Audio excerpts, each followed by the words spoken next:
नमस्ते बच्चों, हमने पिछले वीडियो में बताया था कि आपकी फर्स्ट यूनिट एवं चैप्टर 4 इलेक्ट्रिक कैपेसिटेंस या विद्युत धारिता समाप्त हो चुका है और आज के वीडियो में हम इसकी न्यूमेरिकल प्रॉब्लम सॉल्व करवाएंगे आरबीएससी। और उसमें हमने चैप्टर 4 की फर्स्ट, सेकंड और थर्ड क्वेश्चन सॉल्व कर लिए थे, तो आज फोर्थ क्वेश्चन से आगे सॉल्व करेंगे और उसके बाद में फिर कॉम्पिटिटिव के क्वेश्चंस हैं वो सॉल्व करवाएंगे। पहले हम टेक्स्ट बुक के क्वेश्चन सॉल्व करते हैं। तो आज का हमारा टॉपिक है बच्चों कि numerical problem of electric capacitance या विद्युत धारिता से संबंधित आपकी न्यूमेरिकल प्रॉब्लम या संख्यात्मक प्रश्न है उनका हल होगा। तो इसमें देखो फोर्थ क्वेश्चन है आपका, दो संधारित्र की धारिताएं क्रमशः 2 माइक्रोफैरड और 4 माइक्रोफैरड है। जब इनको क्रमशः एक तो श्रेणी क्रम सीरीज और एक पैरेलल समांतर क्रम में जोड़ा जाता है तो इनकी तुल्य धारिताओं की तुलना कीजिए। तो देखो इसका सॉल्यूशन क्या होगा। हमें कैपेसिटेंस दी हुई है C1 = 2 माइक्रोफैरड और C2 = 4 माइक्रोफैरड। जब हम सीरीज और पैरेलल के क्वेश्चन सॉल्व करें तो आपकी यूनिट एक जैसी होनी चाहिए, उससे कोई फर्क नहीं पड़ता कि इसको ऐसा ही सिस्टम में रखें, क्योंकि हमें तो कैपेसिटेंस निकालनी है। जिस भी यूनिट में दे रखी है उसमें कैपेसिटेंस निकली आएगी, ठीक। तो इसको चेंज करने की जरूरत नहीं है। अब है इसमें श्रेणी क्रम में, तो हमको पता है दो संधारित्र या दो कैपेसिटर जिनकी कैपेसिटेंस C1 और C2 है, सीरीज में जुड़े हो, तो इनकी इक्विवेलेंट कैपेसिटेंस क्या होगी CS। श्रेणी क्रम संयोजन की तुल्य धारिता लिख दें, श्रेणी क्रम संयोजन की तुल्य धारिता या equivalent capacitance in series combination CS equal to बताया क्या था C1 C2 upon C1 plus C2। What is C1 2 × 4 upon 2 + 4 microfarad. क्या हो गया 8/6 माइक्रोफैरड। ये हो गया 4/3 माइक्रोफैरड। ये तो हो गया CS। फिर है समांतर क्रम संयोजन की तुल्य धारिता equivalent capacitance in parallel combination CP = C1 + C2। तो क्या हो गया 2 + 4 माइक्रोफैरड। ये हो गया आपका 6 माइक्रोफैरड। अब वो कह रहा है इनकी तुलना कीजिए। तुलना का मतलब इनका रेशो निकालना आता है CS/CP इनका रेशो। तो CS की वैल्यू कितनी है 4/3 रेशो 6। माइक्रोफैरड से माइक्रोफैरड कैंसिल हो जाएगा, तो क्या हो गया आपको ये रिजल्ट 4/3 × 6। 2 × 2 = 4, 2 × 3 = 6, तो क्या आ गया 2/9। तो ये आपका आंसर आ गया। तो देखो बच्चों अपना नेक्स्ट क्वेश्चन है, दो आवेशित धातु के गोलों की त्रिज्याएं, रेडियस कितनी दे रखी है उनकी। इसका सॉल्यूशन देखो, रेडियस R1, पहले जो स्फीयर है उसकी रेडियस है 0.05 मीटर और दूसरे की रेडियस है R2 = 0.10 मीटर, ठीक। प्रत्येक गोले पर कितना आवेश है 75 माइक्रोकूलम। तो चार्ज आपका Q है = 75 माइक्रोकूलम। इन गोलों को पतले तार से जोड़ने पर उनका उभयनिष्ठ विभव और आवेश प्रवाह की मात्रा ज्ञात कीजिए। ये आपको सॉल्व करना है। तो आपकी कैपेसिटेंस कितनी होगी C1 = गोले की धारिता या capacitance of spherical conductor 4πε R1 या R1/K लिख सकते हैं। 1/4πε0 क्या होता है, तो 4πε0 = 1/K। और C2 हो जाएगा 4πε0 R2, ये हो जाएगा R2/K। ये इनकी कैपेसिटेंस आ जाएगी, ठीक। अब इनका क्या है आपका उभयनिष्ठ विभव या कॉमन पोटेंशियल, ठीक। फर्स्ट हम निकालेंगे इनका उभयनिष्ठ विभव। तो इनका उभयनिष्ठ विभव क्या होगा क्या है V का फॉर्मूला कि V is equal to C1 V1 plus C2 V2 upon C1 plus C2। ये क्या आपका कुल आवेश बटा कुल धारिता, यही था। अब मैंने कहा था आपको C1 V1 ये वैल्यू दी नहीं, लेकिन कुल आवेश क्या होगा, क्योंकि दोनों पर क्या है, प्रत्येक गोले पर इतना आवेश है, तो क्या हो जाएगा कुल आवेश, इसको हम लिख सकते हैं 75 × 10⁻⁶ कूलम। तो देखो इसको 2 से मल्टीप्लाई टोटल हो जाएगा, तो 2 × 75 × 10⁻⁶ कूलम, क्योंकि प्रत्येक गोले पर ही आवेश है, दोनों पर 2 से मल्टीप्लाई कर दिया।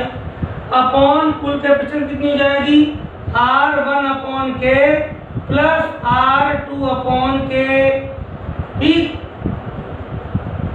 या रहने दो आप इसको इसी फॉर्म में रहने दो, यहाँ पर ये क्या हो जाएगा 4, इसको यही लिख दो 4πε0 R1 प्लस 4πε0 R2। अब देखो इसमें 4πε0 कॉमन आ जाएगा, तो हो जाएगा V इज इक्वल टू 1/4πε0, और क्या हो गया, यह हो जाएगा आपका 150 × 10⁻⁶ अपॉन क्या हो जाएगा R1 प्लस R2। इसकी वैल्यू हम क्या रख दें, ये हो जाएगा 9 × 10⁹ इंटू 150 × 10⁻⁶, और R1 की वैल्यू 0.05 प्लस 0.10 और इतना वोल्ट आ जाएगा। इसको आप सॉल्व कर लोगे तो ये आपका कॉमन पोटेंशियल आ जाएगा। चलो इसको सॉल्व कर लेते हैं, क्योंकि आगे हमें कॉमन पोटेंशियल की आवश्यकता पड़ेगी। तो देखो V इज इक्वल टू, ये हो गया 9 में से 6 गए तो 10⁻+3 बचेगी। ठीक, एक पावर यह ले लें तो क्या हो जाएगी 9 और 1 10, तो ये हो जाएगा 9 × 15 × 10⁻+4 अपॉन ये हो जाएगा 15 × 10⁻⁻2, तो 0.15 आएगा, 0.15, तो इसको लिखते हैं 10⁻⁻2। अब देखो 15 से 15 कैंसिल, तो V इक्वल टू क्या हो जाएगा 9 × 10⁻6 वोल्ट। तो ये आपका कॉमन पोटेंशियल आ जाएगा। अब बात करते हैं आप किसकी, चार्ज फ्लो की, आवेश प्रवाह कितना होगा। अब आपका देखो ये तो रेडिएशन लिख दी मिटा के, और ये आपके चार्जेज है दोनों पर 75 माइक्रो कूलम। अब आवेश प्रवाह की मात्रा, अब आवेश बहेगा उससे पहले तो हमें ये देखना जरूरी है कि आवेश जाएगा किधर, पहले चालक से दूसरे पे जाएगा, दूसरे चालक से पहले पे जाएगा। अब लिखेंगे क्योंकि आपकी ये रेडियस कम है इसके कंपैरिजन में, तो R1 लेस देन R2, ठीक, therefore C1 less than C2। तो पहले कंडक्टर की कैपेसिटेंस छोटा है तो उसकी कैपेसिटेंस कम होगी। अब बताओ आपके पास दो बर्तन है और उनकी साइज अलग है, एक छोटा बर्तन है एक बड़ा बर्तन है, और बराबर पानी डालें तो किसका लेवल ज़्यादा आएगा, छोटे बर्तन का। किसका मतलब किसका potential, therefore V1 greater than V2, ठीक, जिसकी कैपेसिटेंस और पोटेंशियल का वैसे फॉर्मूला V = KQ/R, R कम पोटेंशियल ज्यादा, तो कौन सा पोटेंशियल ज्यादा होगा V1, तो चार्ज कहाँ जाएगा, अतः आवेश का प्रवाह प्रथम चालक से द्वितीय चालक में होगा। ठीक, माना संयोजन के बाद चालकों पर आवेश Q1 डैश व Q2 डैश है, तब क्या हो गया आवेश प्रवाह, तब आवेश प्रवाह की मात्रा, बोलो पहले आवेश कितना था, आपका पहले आवेश था Q1 और बाद में कितना रह गया Q1 डैश, तो कितना आवेश हुआ डेल्टा Q। आवेश था उसमें से बह गया तो कितना बच गया वो घटा दें। Q1 इज इक्वल टू कितना दे रखा है, तो इसको हम लिखते हैं Q1 और ये हो जाएगा आपका C1V। Q1 कितना है आपका, Q1 है 75 इंटू 10 की पावर -6। C1 कितना है capacitance 4 pi epsilon not R1। V कितना है 9 इंटू 10 की पावर 6 ठीक। अब हम ये वैल्यू पुट करें आपकी किसकी, देखो आगे हो जाएगा 4 पाई एप्सिलॉन नॉट को लिख सकते हैं 1/9 इंटू 10 की पावर 9, ये हो जाएगा 75 इज इक्वल टू इंटू 10 की पावर -6 माइनस R1 की वैल्यू कितनी रखी है 0.05 अपॉन 9 इंटू 10 की पावर 9 इंटू 9 इंटू 10 की पावर 6। 9 से 9 कैंसिल, ये ऊपर जाके पावर हो जाएगी माइनस की 3, तो 75 इंटू 10 की पावर -6 माइनस, देखिए माइनस की 3 पावर यहाँ से आएंगी 2 पावर ये लो तो हो जाएगा 5 इंटू 10 की पावर -5। इसको लिख सकते हैं 75 इंटू 10 की पावर -6 माइनस 50 इंटू 10 की पावर 6, जीरो लगा दें नेगेटिव की पावर बढ़ा दें, खोलो 75 माइनस 50 और 10 की पावर -6 कॉमन, कितना हो गया 25 इंटू 10 की पावर -6 कूलम या 25 माइक्रो कूलम। तो कितना चार्ज फ्लो होगा, कितना आवेश फ्लो होगा 25 माइक्रो कूलम। ये आपका दूसरा आंसर हो जाएगा। तो ये बच्चों नेक्स्ट क्वेश्चन है 150 वोल्ट पर आवेशित 2 माइक्रोफैरड धारिता के एक गोलीय चालक का संबंध 1 माइक्रोफैरड के किसी निरावेशित गोले से कर दिया जाता है। उभयनिष्ठ विभव की गणना कीजिए, प्रत्येक चालक पर आवेश का मानवीय घात कीजिए। तो देखो इसका सॉल्यूशन क्या होगा, पहले तो दी गई चीजें नोट करो, अर्थात पहले चालक का पोटेंशियल कितना है 150 वोल्ट, इसकी कैपेसिटी कितनी है 2 माइक्रोफैरड बराबर 2 इंटू 10 की पावर 6 फैरड। गोलीय चालक का संबंध एक दूसरे चालक की धारिता 1 माइक्रोफैरड बराबर 10 की पावर -6 फैरड। उभयनिष्ठ विभव अर्थात निरावेशित, निरावेशित जब चालक पर निरावेशित है आवेश नहीं है तो उसका विभव कितना होगा 0, तो V2 बराबर कितना है 0, ये चीज ध्यान रखनी है। जब निरावेशित है तो विभव कितना होगा 0। उभयनिष्ठ विभव V का मान निकालना है, तो V = C1V1 प्लस C2V2 बटा C1 प्लस C2, क्या आ गया C1 2 इंटू 10 की power -6, V1 into 150 plus C2 10 की power -6, V2 0 upon C1 2 into 10 की पावर -6 प्लस 10 की पावर -6। ठीक, अब देखो सॉल्व करें तो V = ऊपर आ गया 2 इंटू 10 की पावर -6, नीचे 10 की पावर -6 को कॉमन ले लें तो जाएगा 2 प्लस 1 इंटू 10 की पावर -6। ठीक, ये आपका हो गया इंटू 150 और 150। ठीक है, ये हो गया आपका 10 की पावर -6 से 10 की power -6 cancel, 2 into 150 300 upon 3 volt और ये हो जाएगा आपका 100 वोल्ट। तो आपका कॉमन पोटेंशियल या उभयनिष्ठ विभव कितना आया 100 वोल्ट। अब जरा प्रत्येक चालक पर आवेश का मान निकालो।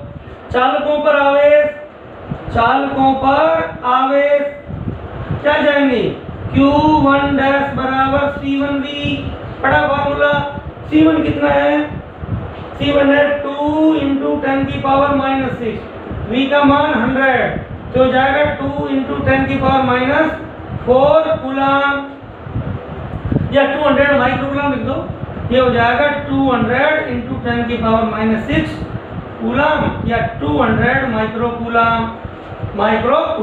तो आपके पहले चालक पर आवेश कितना रह गया 200 माइक्रो कूलम, और दूसरे पर कितना होगा Q2 डैश बराबर C2V। C2 कितना है आपका 1 × 10⁻⁻6 इंटू क्या होगा आपका 100, तो ये हो जाएगा 100 माइक्रो कूलम। ये आपके चार्ज के मान आ जाएंगे 200 माइक्रो कूलम और 100 माइक्रो कूलम, और कॉमन पोटेंशियल आ जाएगा 100 वोल्ट। अब नेक्स्ट क्वेश्चन लेते हैं। नेक्स्ट क्वेश्चन है बच्चों 125 बूंदों को 200 वोल्ट के विभव तक आवेशित किया जाता है। इन बूंदों को मिलाकर एक बड़ी बूंद बनाते हैं, इससे विभव तथा ऊर्जा में परिवर्तन की गणना करो। देखिए इस तरह के प्रश्नों में एक चीज़ तो ध्यान रखनी है कि जब भी कोई चीज़ों को मिलाया जाता है तो आयतन में परिवर्तन नहीं होगा, केवल उनका क्षेत्रफल बदलता है। ठीक, तो इसलिए 125 बूंदों से मिलकर एक बड़ी बूंद बन रही है, तो बड़ी बूंद का आयतन 125 छोटी बूंदों के आयतन के बराबर है। यदि एक एक लीटर दूध हम 125 बार डाल दें तो टोटल दूध 125 लीटर ही होगा ना, आयतन थोड़ी बदलेगा, क्षेत्रफल बदल जाता है। ठीक, 1 कप दूध को आप थाली में डालोगे तो रहेगा दूध 1 कप, लेकिन दिखने में ज़्यादा दिखेगा क्योंकि उसका क्षेत्रफल ज़्यादा होगा, आयतन नहीं बदलता है। तो एक कॉमन सेंस की बात है, जब चीज़ों को मिलाया जाए तो मिलाने से पहले कुल आयतन, मिलाने के बाद कुल आयतन के बराबर हो। दूसरा देखो, जब आपकी बूंदें बढ़ती हैं, हमने 11th क्लास में पढ़ा है कि जब बूंदें बढ़ती हैं तो इस बूंद को बनाने में कार्य किया जाता है, और इससे आपकी क्या होगी बूंद की आंतरिक ऊर्जा में कमी आती है और ऊर्जा में कमी आएगी। ठीक, जो बूंदें, इसलिए आपको क्या है हमारे से नहाने में ठंडा का एहसास होता है, याद करो 11th क्लास में चीज़ पढ़ी थी। तो यहाँ पर जब छोटी बूंद से बड़ी बूंद बनाएंगे तो ऊर्जा बढ़ेगी, कितनी बढ़ेगी, कितना गुना बढ़ गई, कितना गुना एनर्जी बढ़ गई, वो हम देखेंगे। यहाँ पर देखो, इसको सबसे पहले हम इसका सॉल्यूशन क्या होगा, बूंदों की संख्या, बूंदों की संख्या आपको दरकी है 125। ठीक, बूंद का विभव कितना, विभव बूंद का 200, इसको हम VI ले लें इनिशियल, वो फाइनल हो जाएगा 200 वोल्ट। ठीक, अब लिखेंगे एक बड़ी बूंद का आयतन, एक बड़ी बूंद का आयतन बराबर होगा 125 छोटी बूंदों का आयतन, अर्थात volume of one big drop is equal to 125 small drop. ठीक, बूंद के गोलाकार होती है, गोले का आयतन होगा 4/3 पाई कैपिटल R क्यूब। इसकी रेडियस से त्रिज्या को बड़े R से लिखेंगे, इस पे स्मॉल r से लिख दें। 125 गुणा 4/3 पाई R क्यूब। अब देखो 4/3 पाई से 4/3 पाई कैंसिल, तो R इज इक्वल टू हो जाएगा 125 R क्यूब का घनमूल, और R इज इक्वल टू क्या हो गया 5R स्मॉल r क्यूब। तो यह आपका बड़ी बूंद की त्रिज्या छोटी बूंद त्रिज्या का 5 गुना होगी। ठीक, अब क्या करें विभव। अब देखिए आवेश संरक्षण से, आवेश संरक्षण से क्या होगा 150, अर्थात एक बड़ी बूंद पर आवेश किसके बराबर होगा, आवेश में नष्ट होगा नहीं उत्पन्न, बराबर 125 छोटी बूंदों का आवेश, और Q बराबर क्या होता है CV। तो बड़ी बूंद का आवेश क्या हो गया, बोलो Q बराबर क्या हो गया, या कैपिटल Q बराबर 125 गुना स्मॉल q, और Q बराबर क्या होगा आवेश, इसकी धारिता C और इसका विभव VF, इसकी 125, इसकी धारिता स्मॉल c गुणा इसका विभव VI। अब गोले की धारिता क्या होती है? ये हो जाएगा 4 pi epsilon not R V F equal to 125 4 pi epsilon not small R into V I. ये आपका यहाँ तक ये फॉर्मूला हो जाएगा। ठीक, आगे इसको सॉल्व करें तो देखिए आगे सॉल्व करते हैं तो 4 पाई एप्सिलॉन नॉट से 4 पाई एप्सिलॉन नॉट कैंसिल, तो क्या हो जाएगा? r की जगह लिखते हैं 5r into V F equal to 125 into r into V I का मान है 200। अब देखो r से r कैंसिल तो वी एफ इक्वल टू 125 गुणा 200 बटा 5। ये क्या होगा? 5 दूनी 10, 50 25।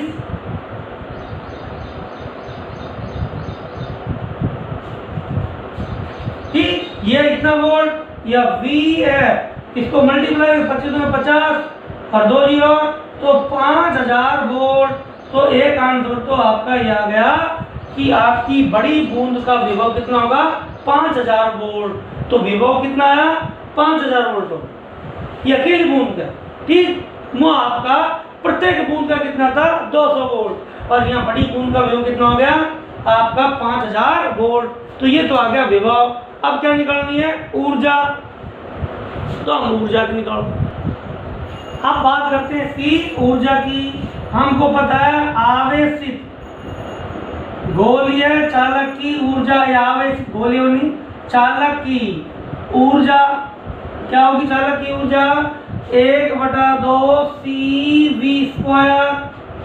ठीक, तो देखो 125 छोटी बूंदों की कुल ऊर्जा जिसको हम UI मानी इनिशियल ऊर्जा कहते हैं, क्या होगा? 125 गुणा 1/2 गुणा उसकी कैपेसिटेंस स्मॉल सी इंटू उसका पोटेंशियल VI²। ये हो गया 125 गुणा 1/2, इसकी कैपेसिटेंस कितनी हो जाएगी? 4 pi epsilon not small R और VI का मान हो गया 200 का स्क्वायर, क्योंकि इनिशियल पोटेंशियल 200। इसी प्रकार एक बड़ी बूंद, क्योंकि मिला के एक ही बूंद बना दी, की ऊर्जा इसको हम फाइनल कहते हैं UF इज इक्वल टू 1/2 इसकी कैपेसिटेंस C VF² या 1/2 ये हो जाएगा 4 pi epsilon not capital R into 5000 इसका स्क्वायर तो हो जाएगा 1/2 4 पाई एप्सिलॉन नॉट R की जगह लिखते हैं 5R इंटू 5000 और इसका स्क्वायर। ठीक, अब हम लिखे इसलिए UF बटा UI ऊर्जा कितना गुना बढ़ गई? तो देखो UF का मान है 1/2 into 4 pi epsilon naught into 5R into 5000 whole square of 5000 और UI ये है 125 गुणा 1/2 गुणा 4 पाई एप्सिलॉन नॉट गुणा R और गुणा 200 का स्क्वायर। ठीक, अब देखो 4 पाई एप्सिलॉन नॉट से 4 पाई एप्सिलॉन नॉट कैंसिल हो गया, 1/2 से 1/2 कैंसिल हो गया, R से R कैंसिल हो गया। ठीक, अब देखो 5 1 5 और ये होगा 25 पंजो 125 नीचे आ गया 25। तो क्या है ऊपर? आप देखो इसको सॉल्व आगे करेंगे तो ये हो जाएगा बराबर 5000 गुणा 5000। ठीक, और नीचे आ जाएगा आपका 25 गुणा में 200 गुणा में 200। ठीक, अब आप देखो आपके 1 2 3 4, 1 2 3 4, 0 कट गए और 50 25, ठीक, और 5 दूनी 10, तो ये हो गया, और 10 दूना 5 दूनी 10, 10 दूना 20, और बटे में हो गया 20, 0 से 0, तो आपकी क्या होगी 25 गुना, अर्थात ऊर्जा कितनी होगी 25 गुना एनर्जी बढ़ गई। तो ये आपका दूसरा आंसर आ जाएगा। तो देखिए बच्चों, आज की हमारी जो न्यूमेरिकल प्रॉब्लम थी वो थी आपके आवेशी चालकों को जोड़ दें, ठीक, तो उनकी एनर्जी क्या होगी, कॉमन पोटेंशियल क्या होगा, चार्ज कितना चेंज होगा, इसके। कल के हमारा जो टॉपिक है उसमें हम क्वेश्चंस मेनली करेंगे कॉम्बिनेशन ऑफ कैपेसिटर्स और इट्स इक्विवेलेंट कैपेसिटेंस। समधारित्रों को जोड़ने पर उनकी तुल्यधारिता क्या होगी। आप देखोगे कई तरह के कॉम्बिनेशंस होंगे, उनकी क्या ट्रिक से कैसे सॉल्व करें, तो कल हमारे कैपेसिटेंस के फॉर्मूले क्वेश्चंस रहेंगे, उनको सॉल्व करेंगे। Thank you.